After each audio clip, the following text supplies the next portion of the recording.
Welcome to the next episode. We are here at a milestone. We have reached 20 episodes. That's huge. It's a lot of time spent together learning. Oh, by the way, this is Rabbi Z. It's Rabbi Zalman. I'm Becky Bordeaux, in case this is your first episode tuning in which case, welcome, 20 episodes in. If you have time, I would go back and check out what happened before. I have a question. Yes. Can we start this with my question? Absolutely. This time? I feel like Rabbi Z teaches a lot, and I have a question. I've noticed that, yes, in like approaching laughter and levity, that it is a tool, it's strong. Why is that? Why is it that a lot of teachers, if we pay close attention, whether it's rabbis or any wisdom teacher, any public speaker even, more often than not starts out their conversation with a joke or, you know, some sort of levity? So it's amazing. You know, even the sages of the Talmud from back then, 2,000 years ago, a compilation of Jewish ideas, they knew the value of a joke and value of levity. And so whether it was different rabbis would actually lead into a conversation. So whether it was Rabbi Akiva, one of the also great scholars of the Talmud, he would see his students nodding and falling asleep. So he would say something funny, and all of a sudden the people would hear the laughter, wake up, all of a sudden they'd have like a burst of energy, and then they would be able to continue in their studies. Additionally, great studies, Rabbi, one of the great rabbis of the Talmud, would also start every lesson with a joke, because a joke can bring people in. And so sometimes, you know, we find ourselves like, this is a serious situation, this is a serious conversation. There's that intensity, that sort of tension that's building up to this conversation. And if we just make levity of it a little bit or say a little joke, that can sort of change the whole dynamic in the room. That can help a person really feel comfortable and be acceptable to what's going on, or what's being talked about. I'll add to that too, is that, you know, I think it puts the audience at ease when there's laughter. It also kind of brings the teacher, you know, the person at the front, to a more human level. I think when we're all together in jest, like, it does make both the person teaching more approachable and everybody else kind of together in this, like, we've just shared this very vulnerable thing of laughter. Right. I will also say, in terms of public speaking, that monotone puts people to sleep, and a variation will do. If you look at just like the form of comedy that's in threes, where it's like same variant, and it makes it funny and it keeps you engaged, and that's just one of the most like public speaking 101 tips. And I feel like the sages just maybe knew that and were telling us ahead of time. Well, I think beyond just an attention grabber, you know, the practice of that exercise of like smiling does something for people in the subconscious. You know, how often do we just tell ourselves, I am happy, I'm happy, I'm happy, and as a result you become happy, your mindset changes from somebody who's focusing on the negative to something that's focusing on the positive. You know, that's an exercise. It's a muscle that can change and grow.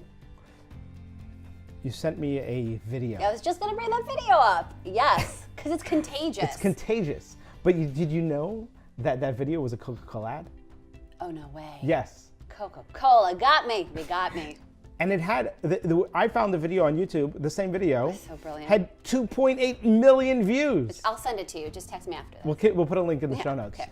Which is great. This guy walks into a subway car, and he's on his iPad. Now, normally, devices are those things that separate us. Yeah. You know, I'm focusing on my device, I'm focusing on my social media, I'm focusing on my little world and ignoring the person next to me. Yeah. The whole car of people that are next to me. So this guy gets on the bus and he starts laughing. He's looking at his phone and he's laughing. He's looking at his iPad and he's laughing and he's laughing.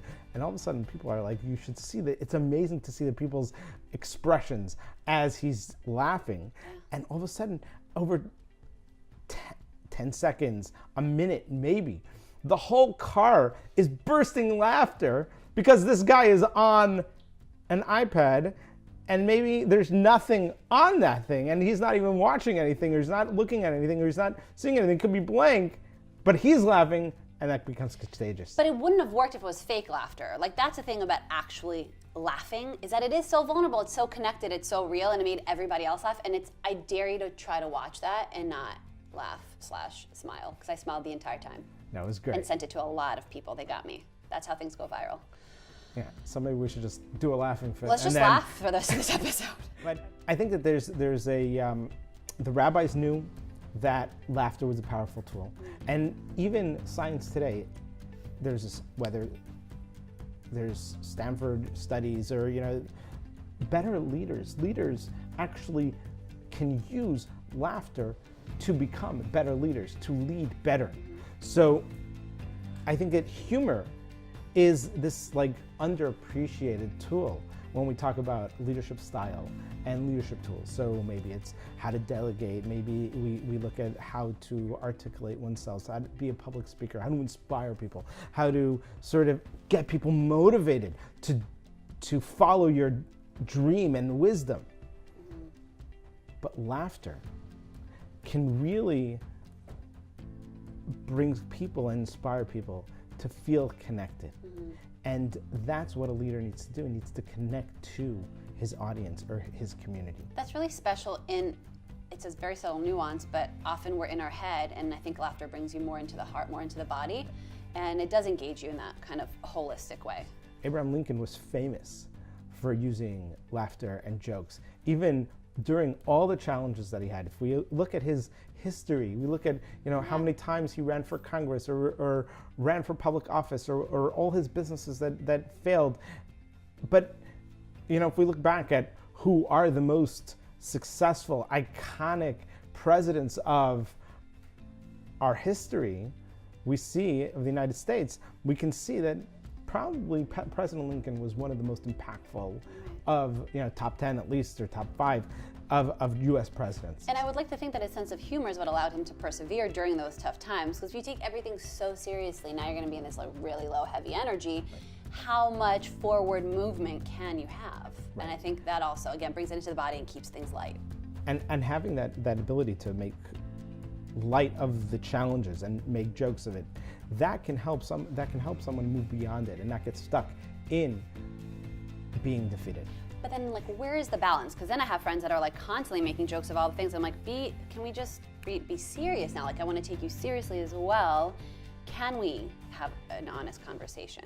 And I think that's really where we need to focus on, is how do we find that balance with being serious and making jokes?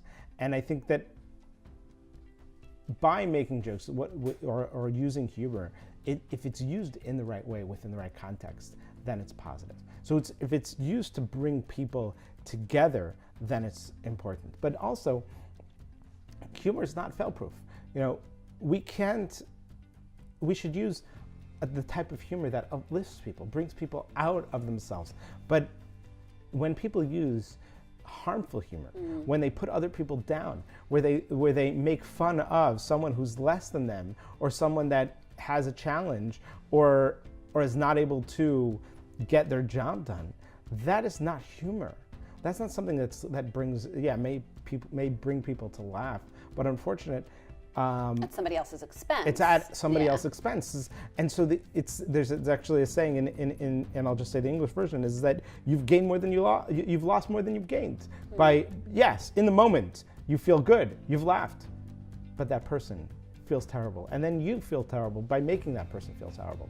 And I think that is something that we need to be very conscious in using the type of humor that is uplifting rather than something that takes people down. Right, and that might take a little bit more work. It's like the low-hanging fruit in terms of a joke. There's some easy go-tos, but if you want some smarter comedy, then you might have to put some thought into it, which does take a little bit more effort, but long-term is better, stronger.